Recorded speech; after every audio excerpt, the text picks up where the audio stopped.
South China Sea. We discussed the importance of claimants adhering to steps to which they've already agreed, including respecting international law, not militarizing disputed areas, and not occupying uninhabited islands, reefs, and shoals.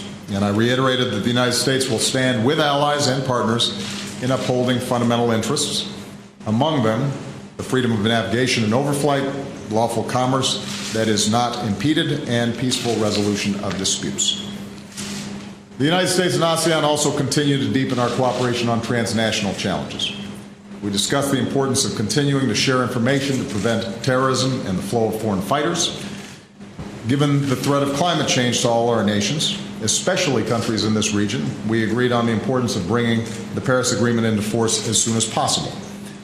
We agreed to cooperation in the fight against human trafficking, including sharing more information on smugglers, closer law enforcement cooperation, and more support for victims.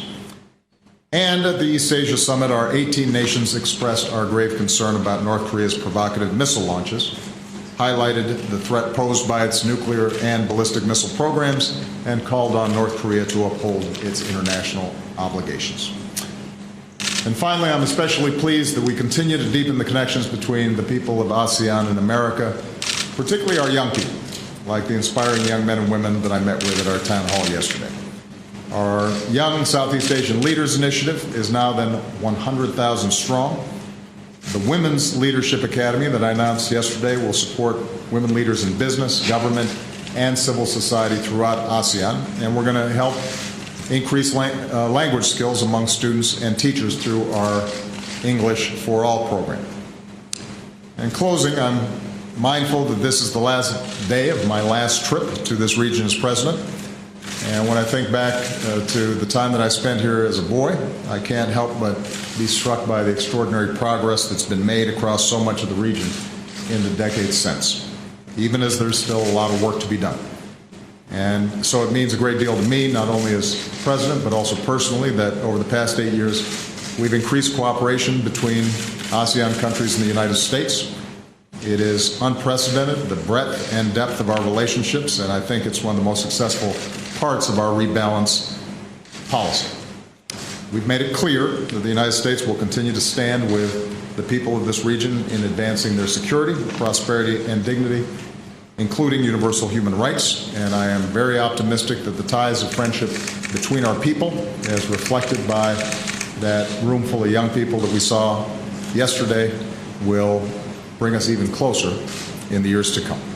So with that, I'm going to take a couple of questions, and I will start with Kathleen Hennessy of AP. Thanks very much, Mr. President. There's been a lot of talk back at home and here about how you were received on this trip, your last to Asia. Donald Trump said you were humiliated. I suspect you think that was overblown, but maybe you could talk a little about whether or not you think your reception here was at all limited to some of the, or at all related to the limits and challenges of your Asia pivot policy. And while we're talking about legacy items, if I could just ask another quick one on Guantanamo Bay. You have 4 months left, 60 prisoners left. At this point, are you willing to acknowledge that the prison will be open by the time you leave office? Well, in terms of my reception here, as far as I can tell, it's been terrific. I don't know if you've gone and talked to some people in Laos. They seem pretty happy about my visit. Everywhere we've gone, we've had a great reception. Just as earlier when we went to Vietnam, we got a great reception. You'll recall there were millions of people lining the streets. So if this theory about my reception and my rebalance policy is based on me going down the short stairs in China, yes, I think that is overblown. And I think that any reasonable person, certainly any person in the region, would be puzzled as to how this became somehow indicative of the work that we've done here. You know, if you look at the remarks of leaders, if you look at the remarks of ordinary people, If you look at the concrete work that we've gotten done on everything from economic programs to development programs to legacy of war issues to promoting civil society and young people, the concern that I've heard is not that what we've done hasn't been important and successful. The concern that I've heard is, will it continue? And almost uniformly, the question I get from other leaders is, we hope that America's interest and presence and engagement is sustained. And my hope and expectation is that my successor will in fact sustain this kind of engagement, because there is a lot happening here. You've got countries here that are taking off. You've got one of the most dynamic and youngest populations in the world. This is where the action is going to be when it comes to commerce and trade, and ultimately creating U.S. jobs by being able to sell to this market. And that's the only feedback that I've received. And that's not just based on what leaders tell me. If you read local newspapers or you talk to people, that's been the same commentary that we receive generally. With respect to Guantanamo, I am not ready to concede that it may still remain open, because we're still working diligently to continue to shrink the population. I continue to believe that Guantanamo is a recruitment tool for terrorist organizations, that it clouds and sours some of the counterterrorism cooperation that we need to engage in. And it's not necessary, and it's hugely expensive for U.S. taxpayers. Is there strong resistance in Congress? Absolutely. But as we continue to shrink the population to the point where we're looking at 40 or 50 people and are maintaining a multi-million-dollar operation to house these handfuls of individuals, I think the American people should be asking the question, why are we spending this kind of money that could be spent on other things when it's not necessary for our safety and security? So there's no doubt that because of the politics in Congress right now, it is a tough road to hoe. But I expect to work really hard over the next 4 months, 5 months, 4.5 months. Margaret Brennan. Thank you, Mr. President.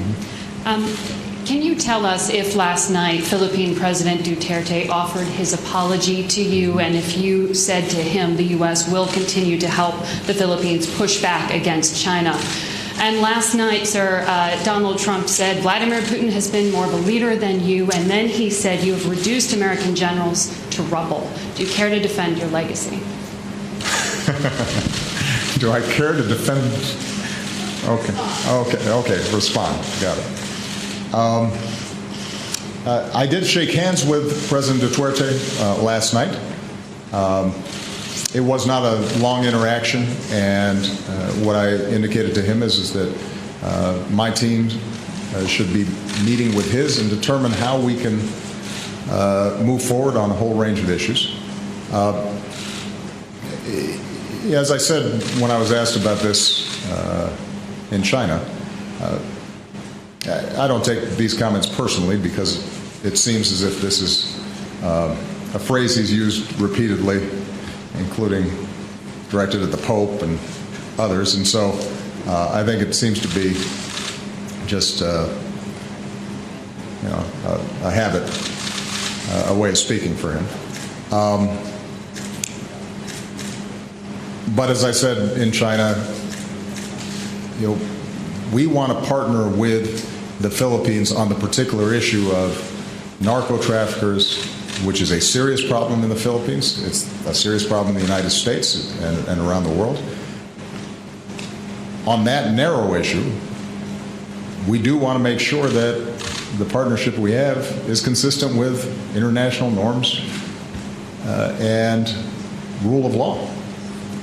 So we're not going to back off our position that if we're working with a country, whether it's on anti-terrorism, whether it's on going after drug traffickers,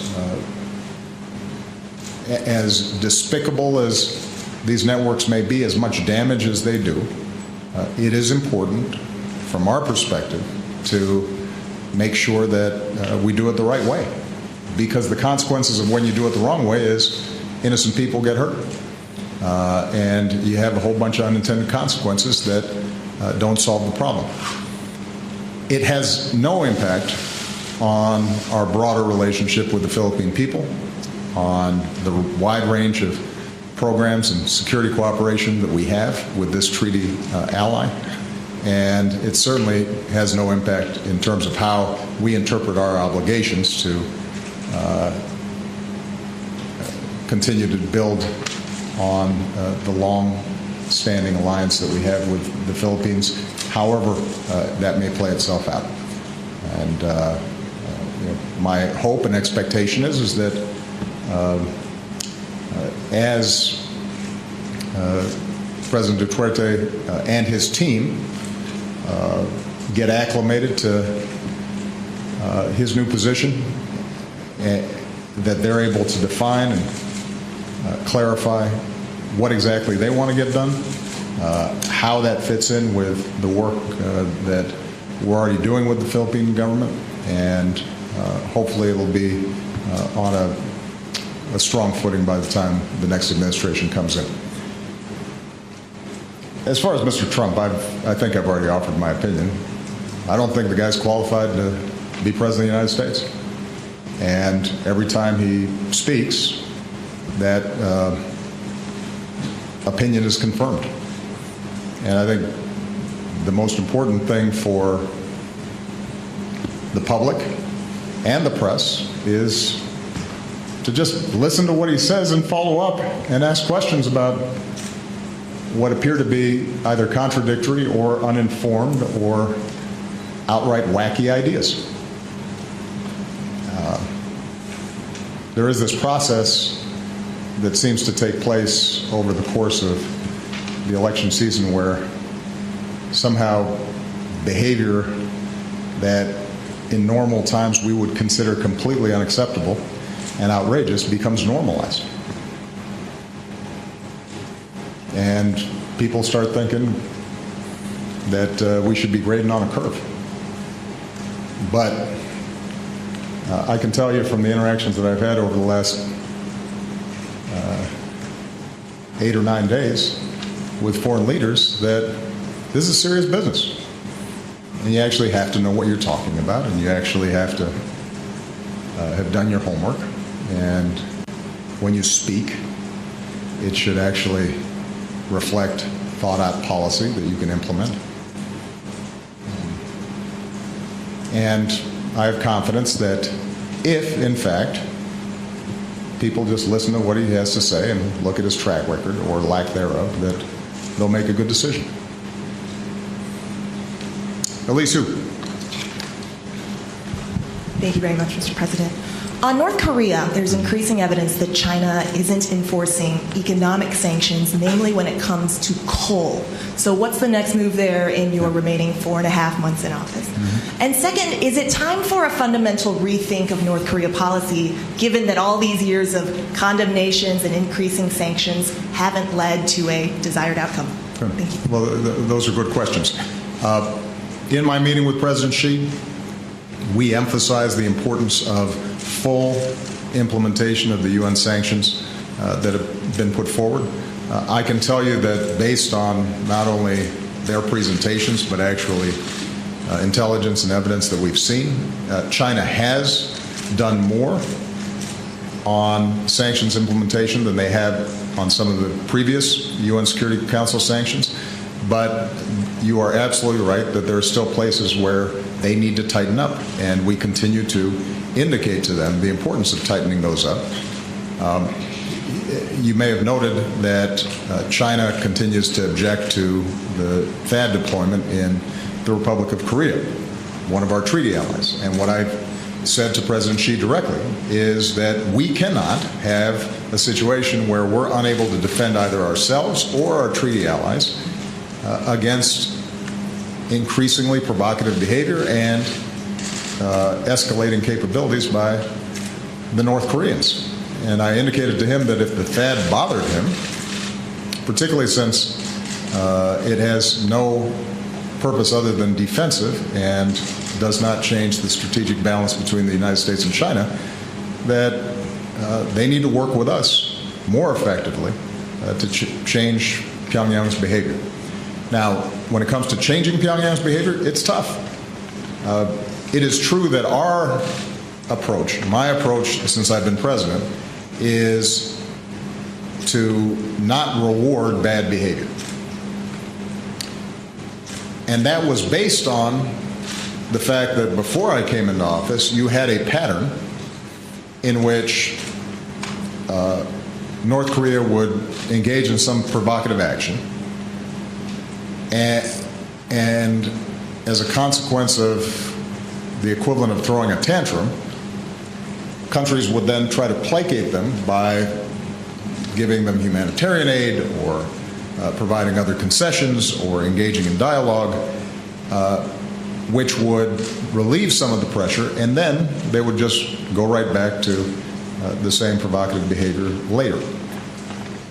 And so our view was, that wasn't working, let's try something else. Now, it is entirely fair to say that they have continued to engage in the development of their nuclear program and these ballistic missile tests. And so we are constantly examining other strategies that we can take, close consultations with Republic of Korea and Japan, as well as China and Russia and others who are interested parties. And we do believe that if there are any signs at any point that North Korea is serious about dialogue around denuclearization in the Korean Peninsula, that we'll be ready to have those conversations.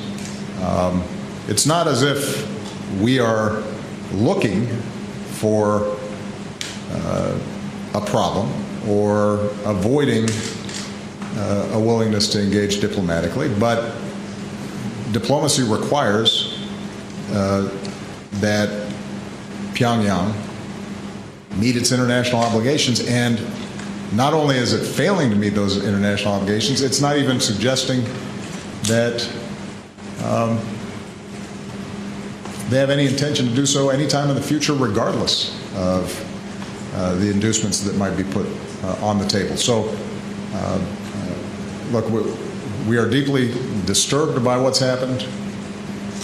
We are going to make sure that we put our defensive measures in place so that America's protected, our allies are protected. We will continue to put some of the toughest pressure that North Korea has ever been under as a consequence of this behavior. Can I guarantee that it works? No. But it is the best options that we have available to us right now, and we will continue to explore with all parties involved, including China, other potential means by which we can bring about a change in behavior. Bob Woodard. Thank you, Mr. President. First of all, I just want to let you know that this is going to be more of a personal question for you. We are almost the same exact age, born August 1961, but I'm 2 weeks younger than you.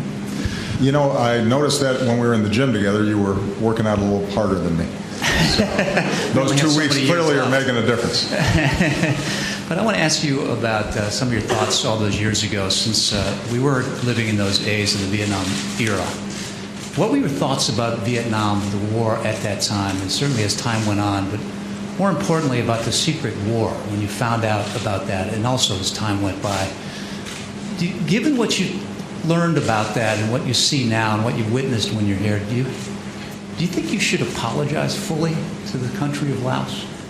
And one other very important thing, too, is for those American veterans who did serve in the secret war, those that are special ops, CIA, certainly pilots that dropped the bombs. Those are the ones that targeted known enemies in a war they did not create. Would you be comfortable in Laos calling them heroes as we do with those that served in Iraq and Afghanistan? Well, because we're the same age, you'll recall that at the peak of the war, we were still too young, I think, to fully understand the scope of what was taking place. It was the tail end of the war where we're entering high school and starting to understand the meaning of it. But at that point, it was, I think the debate had raged. Even those who had been strong supporters of the war recognized there needed to be some mechanism to bring it to an end. And so I can't say that I was so precocious that I had deep thoughts about it at the time, other than the images that we all saw on television. Standing here now, in retrospect, I think what I can say is that the United States was on the right side of history when it came to the Cold War. There may have been moments, particularly here in Southeast Asia, in which, in our singular focus on defeating an expansionist and very aggressive communism, that we didn't think through all the implications of what we did as policymakers. And certainly, when you see the dropping of cluster bombs, trying to figure out how that was going to be effective, particularly since part of the job was to win over hearts and minds, how that was going to work. I think with the benefit of hindsight, we have to say that a lot of those consequences were not ones that necessarily served our interests. Having said that, I've said this before, regardless of what happens in the White House and decisions made by policymakers, when our men and women in uniform go into action and put their lives on the line and are carrying out their my attitude is they're always heroes, because they are saying that I am willing to do whatever it takes, what my commander-in-chief has ordered, in order to keep the American people safe. And by definition, their job is to put their lives on the line and make sacrifices, both seen and unseen, that have long-standing ramifications, and that act of sacrifice is heroic. And one of the things that when I think about in terms of legacy, and I think reflect back on my presidency as it comes to an end, is the degree to which I came in respecting and honoring our men and women in uniform. I leave here even more in awe of what they do. And it also is one of the reasons why I take so seriously the decisions I make about war and peace. Because I know whatever decision I make, there are men and women out there who will carry out my decision, even if they think it's wrong. Even if they didn't vote for me, even if they have completely different ideas about what's required for our national security. That's heroism, that's service. That's the definition of it. And that puts a special burden on the occupant of my office to get it right, or at least as right as you can. And hopefully, when people look back 20 years from now or 30 years from now at the decisions I made, they'll be able to say that he did pretty good. All right? Thank you very much, everybody. Let's go home.